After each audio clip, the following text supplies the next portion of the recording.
새 힘 얻고 주님 주신 은혜로 말미암아 또 새 힘 얻고 나아가는 삶.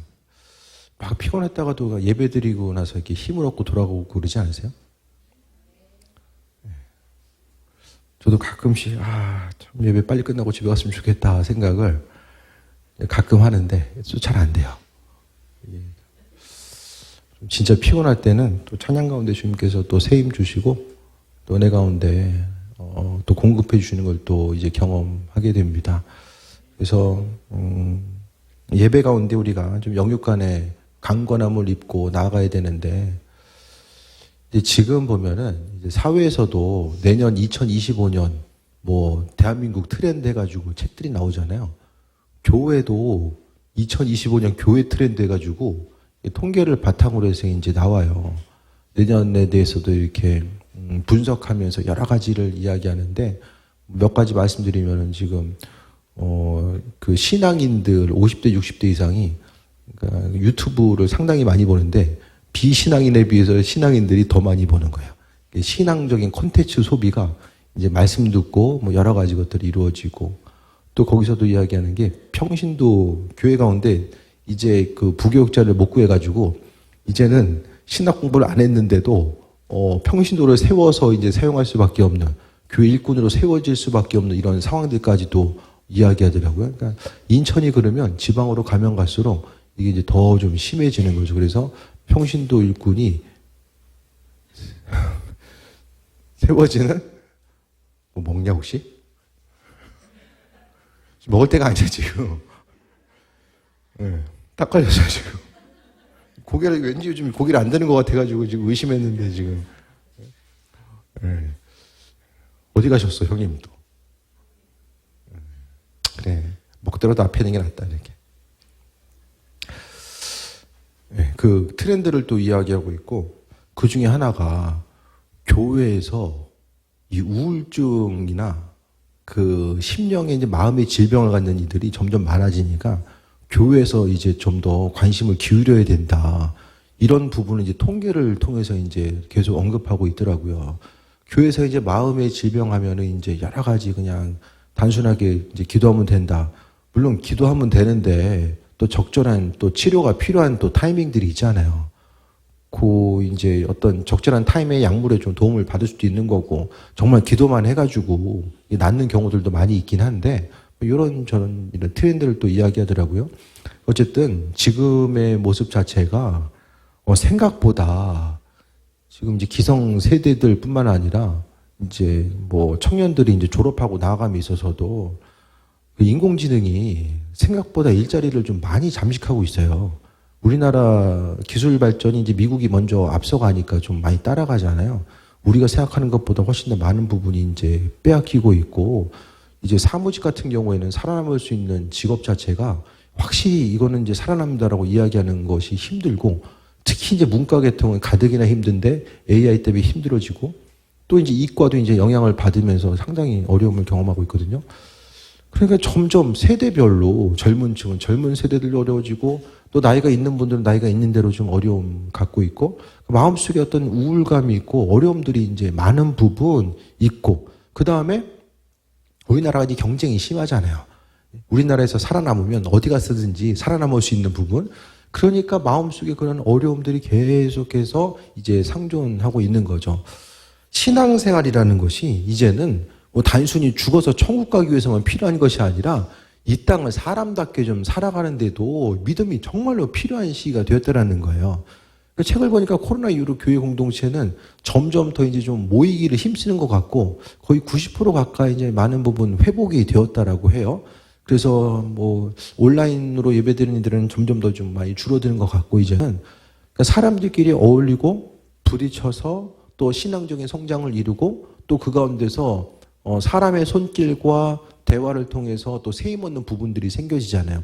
그래서 우리가 이 말씀을 통해서 공급받고 우리가 마음에 뭐 좀 우울감이 생길 때에 어디 가서 뭐 이야기하는 것도 사실 좀 쉽지 않은 거고요. 그러니까 우리가 나름대로 내 마음에 어려움이 있을 때 이것을 해결받고 나아갈 수 있는 부분들이 또 생겨져야 되는데 그것이 다른 것이 아니라 하나님과의 관계성 가운데서 나 자신을 돌아보고 좀 더 객관화도 시켜보고 하나님의 위로와 인도하심과 은혜와 충만함이 무엇인지도 좀 깨달아 알고 나아가는 부분들이 더 있어져야 되지 않을까라는 생각을 좀 해보게 됩니다.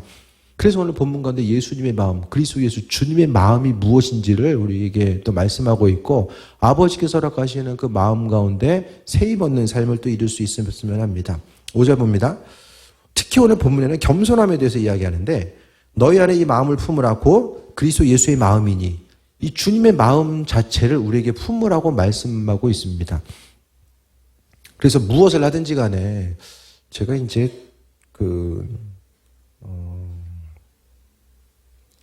설교 때 말씀드렸나요? 기도 훈련 때 말씀드렸나요? 잘 기억은 안 나는데 평상시에 기도 때 말씀드린 기도 훈련 때 말씀드린 것 같아요.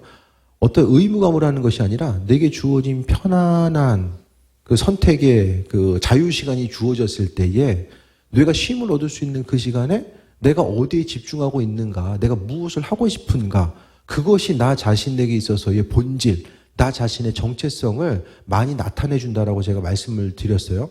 근데 그 말씀 드리고 나서 제가 이제 전해드린 말씀이 저도 이제 계속 기억에 남는 거예요. 좀 이제 자유시간이 있을 때에 그 시간에 나는 무엇을 향해서 무엇을 집중하고 있는가, 그것을 생각했을 때에 그러니까 예수님께서 내 안에 계시다라고 한다면 그분을 좀 더 알아가기 위해서 또 아버지의 마음이 무엇인지에 대해서 좀 기억하고 나아가는 것. 사람과 사람끼리 부딪히면 계속해서 이제 또 상처받고 어려움이 있지만 내 안에 있는 예수님과 그 안에 있는 상대방 안에 있는 예수님이 서로 만나게 되면 그 안에서 기쁨과 소망함과 인생에 있어서 자유와 행복함이 있는 거죠. 그래서 우리가 신앙 공동체로 하나님께서 불러주셨다고 한다면 그 다음부터 우리가 잊지 말아야 될 것은 아버지의 마음, 주님께서 이 땅에 오셔서 낮아짐으로 겸손하게 섬기셨던 것처럼 우리가 교회에 와서는요 그냥 섬기려고 하는 마음 가지고 뭐 있는 거예요. 서로를 향해서 어떻게 하면 더 섬겨줄 수 있을까, 그것을 생각하다 보면은 또 세이 먹고 나아갈 수 있는 부분들이 생기는 거죠. 그래서 무엇보다 예수님의 마음을 품고 나아가는 부분들이 있어지는 거예요. 그래서 너희 안에 이 마음을 품으라 곧 그리스도 예수의 마음이니 아버지 주님의 마음을 품고 나아가야 됨을 말씀합니다. 그래서 신앙 공동체가 그 주님의 마음을 품고 나아가는 것.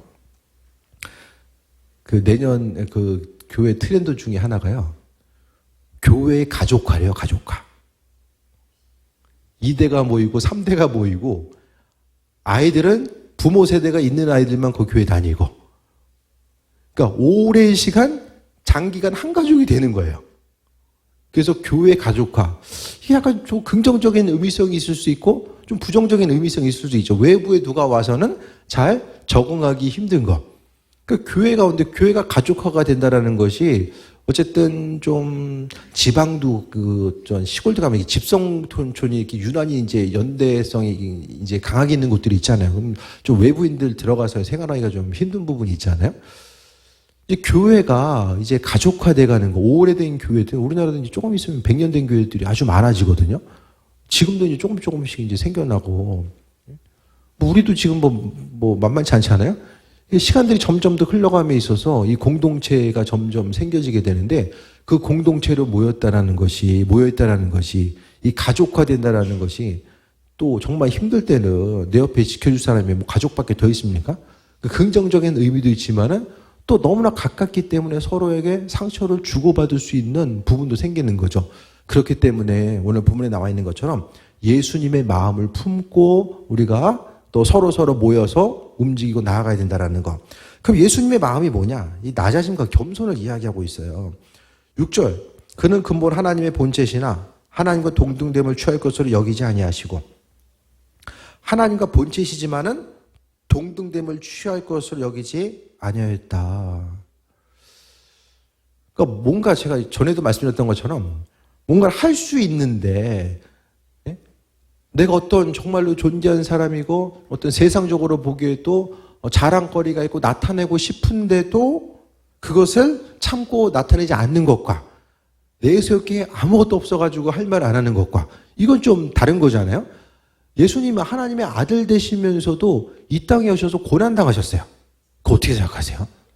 우리가 인생 살다 보면 내가 이렇게 믿음 생활 열심히 하는데 내 인생 가운데 왜 이렇게 고난이 있지? 이렇게 생각할 때가 많이 있잖아요.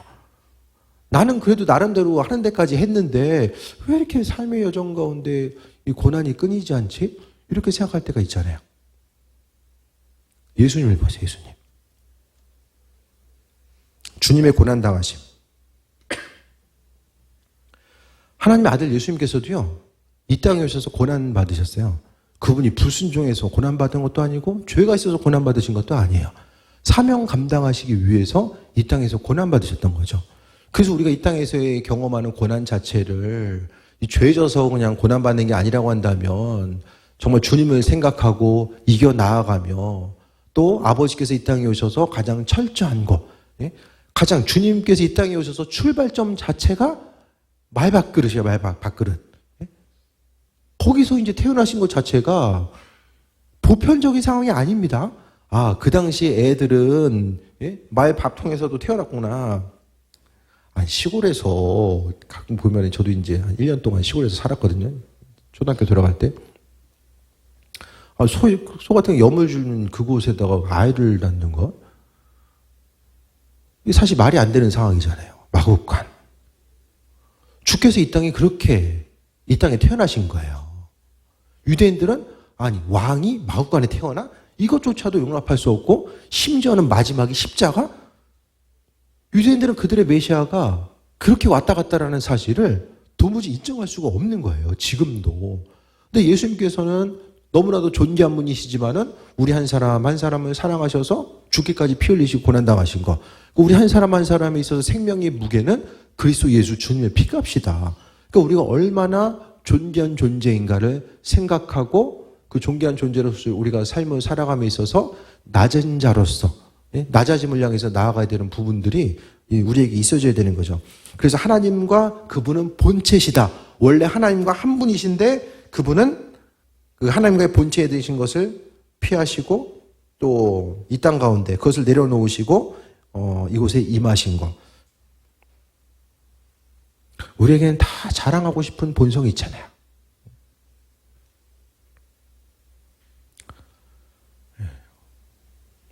제가 신학교 들어갈 때, 신학교 들어갔는데, 신학 서적이 어렵잖아요. 그때는 막 글씨도, 책은 두꺼운데 글씨는 작아. 가장 보기 싫은 케이스죠. 그림도 별로 없어. 책은 두꺼운데, 활자체도 조그매가지고 정말 신학 서적이 최근 트렌드 하면 거의 30년이라고 말씀드렸죠. 이계통이 그래요. 최근 트렌드 30년.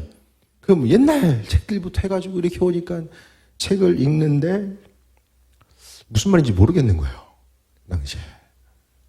많이 헤맸어요. 그래서 군대 가기 전에 헤매고 군대 갔다 와서 헤매고 그렇다고 또 제가 또 시험 앞에서 마냥 놀진 않아. 시험에 대한 그래도 주님께서 은혜 주셔서 부담감을 느끼게 하시는 그 은혜가 있었어요. 그래서 시험 때는 공부를 했지만 이 뭐 즐거운 마음으로 뭐 해야 되겠다라는 생각 자체는 별로 안 들고 그리고 이제 뭐 대학원 때 와서도 그때는 생각 자체가 이거는 내게 있어서 이 대학원 과정은 이 목사 안수를 받기 위한 하나의 과정이라고 생각했지 뭔가 열심히 치열하게 해가지고 실력을 쌓아야 되겠다는 생각 자체는 별로 해본 적이 없어요. 그래서 제가 이제 어쨌든 그 광염교회 전에 광염교회에서 그 겨울에 이제 논문을 다 해가지고 완성하고 됐는데 지금 그 논문 보면은 야 이거 데이터베이스 올라가니까 삭제할 수 있는 방법 없을까 이제 생각이 들 정도로 참 그랬어요. 그러다가 이제 다시 이제 학위 과정을 시작하면서 그때 공부를 잘했어요. 안 믿어지시겠지만은 공부를 잘했어요 그때. 예.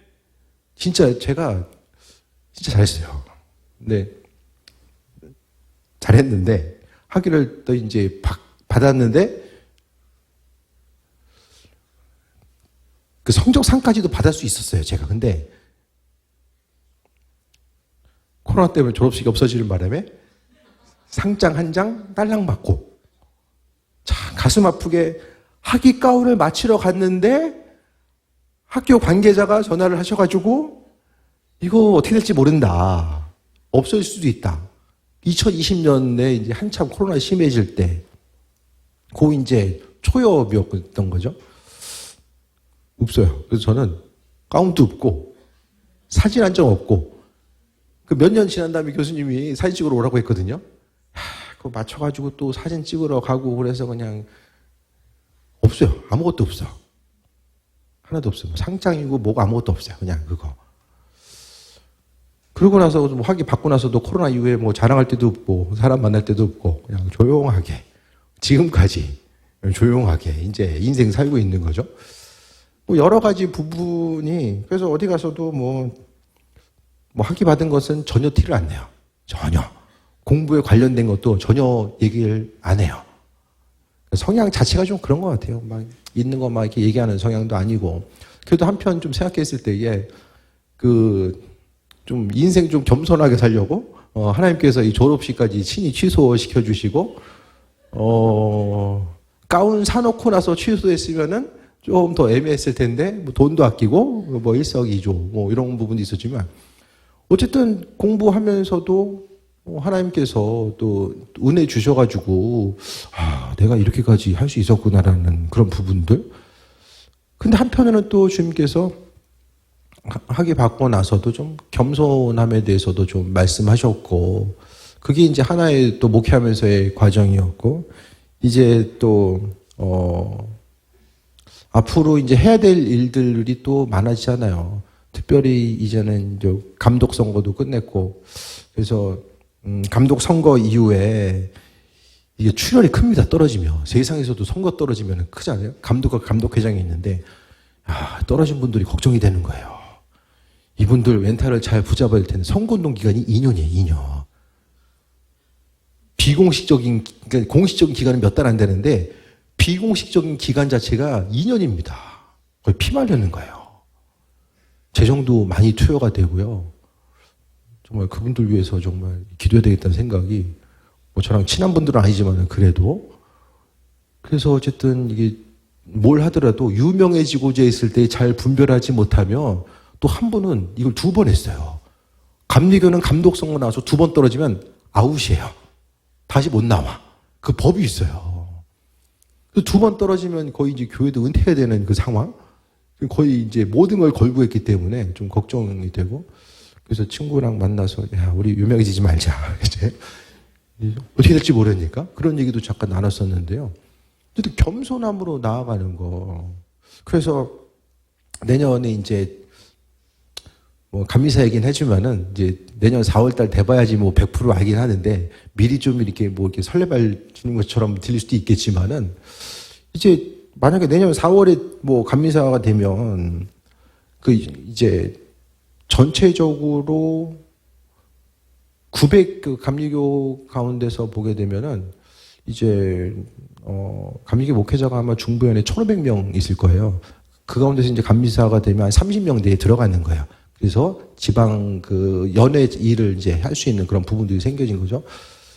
대인 관계도 좀 넓혀갈 수 있고 한 번 더 성장할 수 있고 또 뭔가 이제 감리사가 이제 나중에 좀 전직 감리사님들 모여서 감리사가 뭔지를 한번 좀 얘기하는 것도 중요할 것 같아요. 뭐가 뭔지를 알아야지 이제 중요하잖아요. 참고로 약간 좀 다른 얘기인데 저 이전 지금 감리사님이 인천제일교회, 그 전이 구월교회, 그 전이 힌돌교회, 그 다음이 저예요. 상당히 부담이 될 수밖에 없는 좀 상황이고 그래서 이거를 좀 예수님께서 그랬던 것처럼 환경 자체가 뭔가 어쨌든 간에 이 상승 곡선을 개인적으로는 그릴 수밖에 없는 이런 환경 가운데서 그 중요한 것은 항상 이 낮아짐과 이 겸손함의 모습 자체 삶을 통해서 이제 있어줘야 되잖아요. 그런데 예를 들어서 이제 회사 갔는데 그 사장님이 맨날 와서 물 떠다 줘. 그럼 어떠세요, 기분이? 부담스럽겠죠.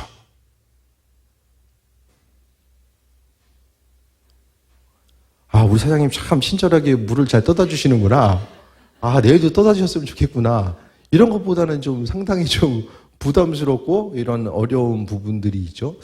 그래서 저도 이제 그동안 계속해서 이제 뭐 영급도 되고 지방도 오래 있었지만 그래도 소시민의 위치에 있다가 어쨌든 리더로 서야 가는데 예를 들어서 커피숍에 가면 이제 주문을 받아야 되잖아요. 누가 어떤 거 드실지. 어쨌든 간에 제가 뭐 이렇게 의도적으로 이렇게 서빙도 좀 해드리고 어르신분들 섬기면서 무슨 말씀 하시는지 아시죠?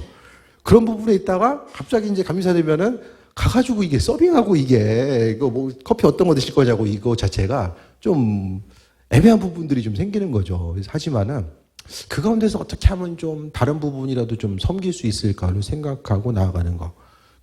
이런 부분이 이제 무엇보다도 예수님께서 보여주셨으니까 신앙 공동체 가운데서 우리가 스스로 어떤 것을 할 수 있고 능력이 있고 했던 부분들이 주님께서 허락하시는 부분들이 분명하게 있어줘야 되고 그게 아니면 우리가 감당할 수 없는 부분들이 많이 생겨지잖아요. 아버지께서 우리에게 원하시는 부분이 무엇보다도 비워지는 거. 그러니까 세상 영광은 다 사라지잖아요. 아무리 뭐 아는 게 많고 뭐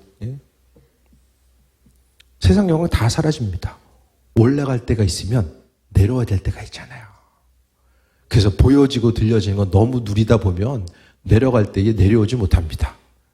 그 내려오지 못하면 어떻게 되죠? 주님이 동아줄을 끊어버리십니다.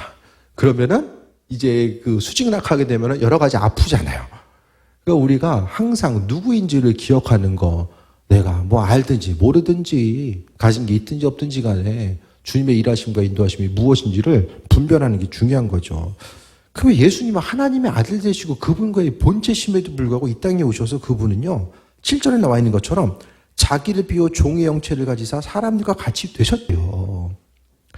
야, 저 사람이 나를 왜 이렇게 못 알아주지? 네?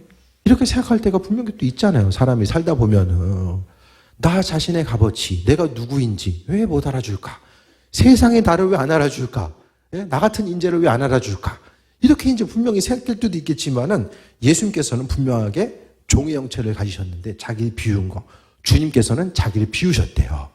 이 비웠다는 얘기를요, 8절에 보니까 자기를 낮추시고, 그러니까 사람의 모양으로 종으로서 낮추시고 하나님의 이끄심과 인도하심을 경험했다라는 거죠. 낮아짐 자체가요, 이게 자존감의 상실을 이야기하는 건 아니에요. 그거 분명히 인식하셔야만 합니다. 나는 낮아져야지. 그거 자체가 왕의 자녀로서 자존감을 가지고 낮아지는 거지, 섬길 수 있는 거지, 마음의 여유를 가지고 섬기는 거예요.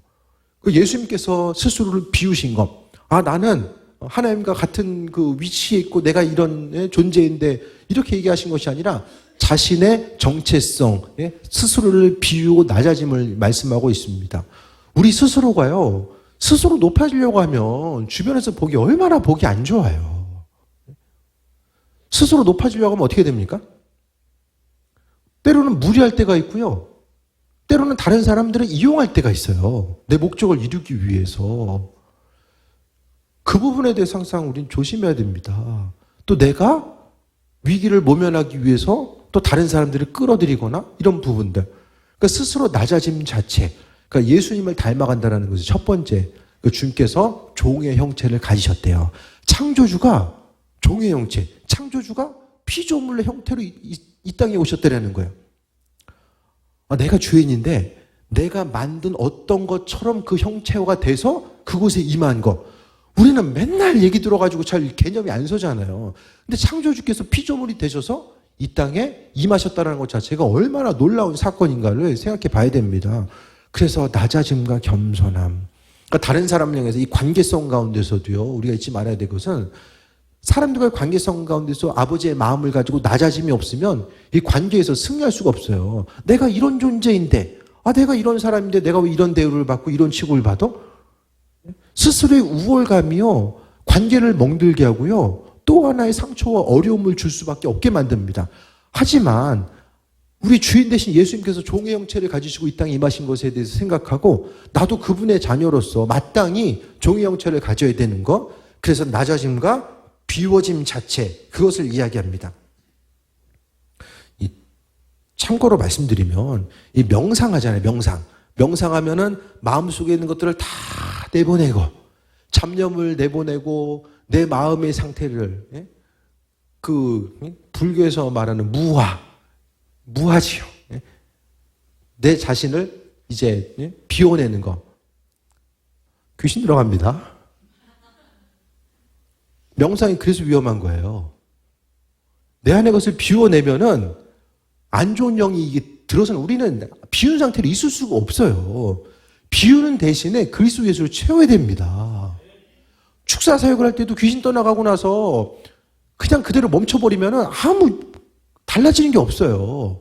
사역 이후에는 반드시 기도와 말씀을 통해서 그리스도 예수를 체험받고자 하는 이런 부분들이 계속 이어져야 된다는 거예요. 그래서 모든 거 비워내고 명상하고 다 좋아 보이죠? 그거 아닙니다. 또 한편에 이렇게 속게 되는 경우들이 생기는 거예요.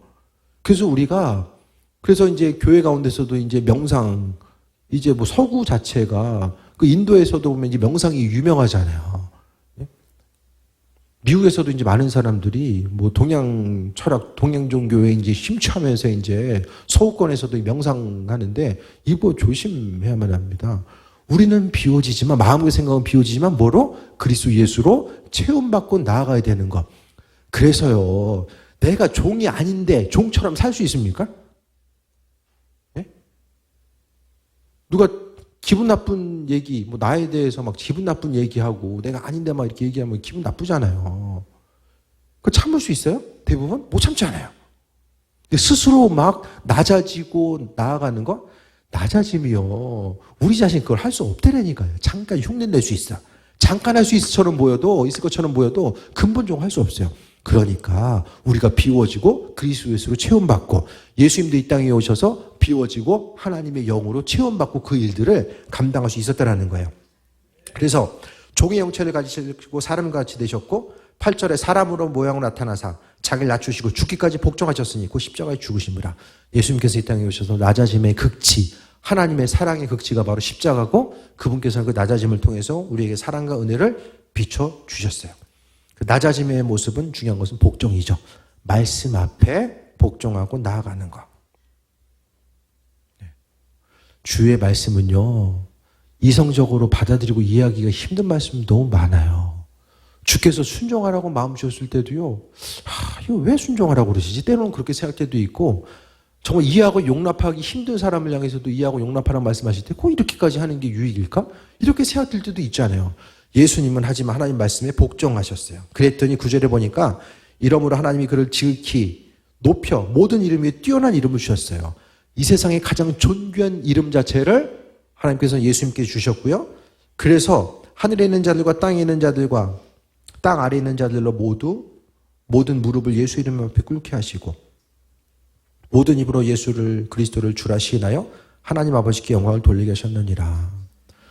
우리의 인생 자체가 하나님께 속해 있고 우리도 하나님께서 세워주실 줄 믿고 우리 자녀들도 때로는 좀 부족해 보인다고 할지라도 하나님께서 세워주시고 함께 하시는 것, 무엇보다도 그 마음 가운데 그리스도 예수 주님의 마음을 품고 나아가는 사람, 이 시대 가운데서도요, 무엇보다도 정말 훌륭한 인재는 그 마음속에 예수님이 있으면 다른 사람들 섬기고 배려할 수 있고, 정말 누구나 다 머리 들고 위를 향해서 나아가고자 하는 그때에 누군가는 서로를 바라보고 옆을 바라보며 또 보듬어주고 공동체를 생각하고 세워나갈 수 있는 그 한 사람, 그 존귀한 인재로서 또 쓰임받을 수 있게 된다는 거예요.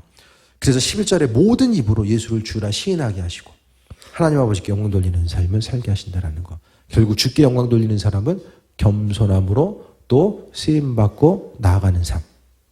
그래서 우리 한 사람 한 사람을 낮아짐으로 아버지께 나아가고 다른 사람들과의 관계성 가운데서도 내가 우월한 존재로서 너를 대한다가 아니라 내 부족하지만 주님께서 나를 사용하신 것에 대해서 감사하고 끝까지 나아가는 것. 가족 공동체든 교회 공동체든지 간에 높고 낮음보다는 더 주를 섬기고자 하는 그런 마음, 그 낮아짐의 마음이 우리의 심령 가운데 있어서 아버지의 마음을 품고 서로 이야기하고 협력하고 선을 이루고자 했을 때에 주께서 은혜 가운데 충만함으로 세워주시고 함께할 줄 믿습니다. 이 세상을 살아가면서 이해되지 않는 부분들, 정말 눈으로 보기에는 정말 상황이 안타깝고 어려움으로 다가올 때도 분명히 있거든요. 하지만 그 어려움을 하나님께서는 은혜와 충만함 가운데 이루어 가시고 만들어 가신다는 것에 대해서 또 잊지 말아야만 합니다. 항상 믿는 자로서 아버지께서 하실 것에 대한 기대함과 소망함. 그러니까 우리의 인생 주께 속해 있고 하나님께서 어떻게 이루실지를 모릅니다. 그래서 우리가 항상 기대감 잊어버리면 안 돼요. 현실 바라보면서 절망하고 넘어질 것이 아니라 하나님이 어떻게 하실지에 대한 기대함과 소망 가지고 나아가는 거예요. 좀 기대감이 생기십니까, 여러분? 하나님 어떻게 일하실지? 한마디만 하고 마칠게요. 후배인데, 저 가고 나서 얼마 있다가 이제 생수교회에 이제 전도사로 갔어요. 제 후임이었는지 잘 기억은 안 나는데,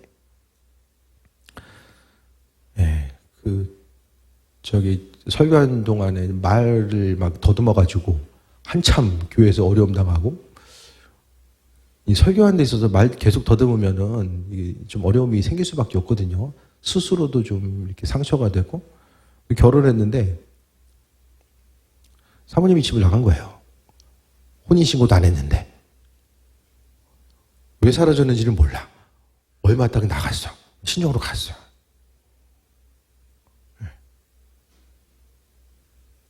공부를 시작했는데 이번에 학회 갔더니 그 학교를 박사과정을 들어간 거예요. 왜 여기 있냐 했더니 중간에 교수님들 바뀌고 사람이 밀려가지고 수료로 끝났다는 거예요. 박사과정 수료는 그냥 대학원 하나 졸업한 거랑 똑같거든요. 그 오랜 시간이 걸렸는데 수료로 끝났어요. 더 방법이 있냐 했더니 방법이 없대요. 없어요. 이게 대학원도 박사과정 시작해서 10년 안에 못 끝내면 끝입니다. 방법이 없어요. 그런데 재혼을 했어요. 재혼을 했어요. 근데 여기서 반전이 일어나요. 훌륭한 외모와 함께 약사예요. 지금 현재 아이 셋을 두고 있고 사모님이 돈을 잘 벌어. 약 조제를 잘해가지고 엄청나게 잘 벌고 있어요. 공부할 수 있도록 다시 한번 도전할 수 있도록 이제 옆에서 서포트도 해주고, 그 당시에 볼 때 저 인생 어떻게 될까? 참 근심 걱정이 많고 어떻게 목회하려고 저러지? 근데 하나의 이제 반전 카드가 있었던 거예요. 결혼을 통해서 이 모든 것이 다 싹 해결되는 그런 은혜. 그리고 심지어는 그 처갓집이 이제 목회하고 계세요. 제가 이런 얘기 왜 하는지 모르겠지만은, 우리가 이해하기 힘든 부분이 있지만은 좀 겸손함으로 정말 때로는 이 견뎌야 되는 순간들도 있지만 하나님께서 우리 인생 어떻게 사용하실지 모르니까 그 가운데서 좀 세이 먹고 나아가고 인도하심마다 나아가는 그 귀한 삶. 심지어는 이 머리가 빨리 먹혀져가지고 저보다도 어느 날 갑자기 밖에서 만났는데 안녕하세요 인사하니까 사람들이 다 이상하게 쳐다보는 거예요, 저를. 그 불리한 핸디캡이 있었지만 다 이기고 나아가는 그러니까 주님 어떻게 보면서 지금 어떻게 일하실지 모르는구나. 인생의 고난의 때도 있지만은 아버지께서 어떻게 일하실지 모르는구나. 그런 생각을 좀 문득 좀 해보게 됐어요. 그래서 보면은 그래도 마음에 또 겸손함 가지고 사람 섬길 줄 알고 또 서로 세워줄 수 있는 그 귀한 마음 가지고 있으면 그 후배 보면서도 그렇고 어쨌든 어려움 가진 이들을 통해 보게 되면 하나님의 계획하심과 인도하심이 있다. 그걸 다시 한번 좀 돌아보게 됩니다. 기대감을 가지시고 올해를 잘 마무리하고 또 내년을 준비하면서 그 은혜 가운데 충만함 누리는 귀한 삶 되시기를 축원드립니다. 찬양하고 기도합니다.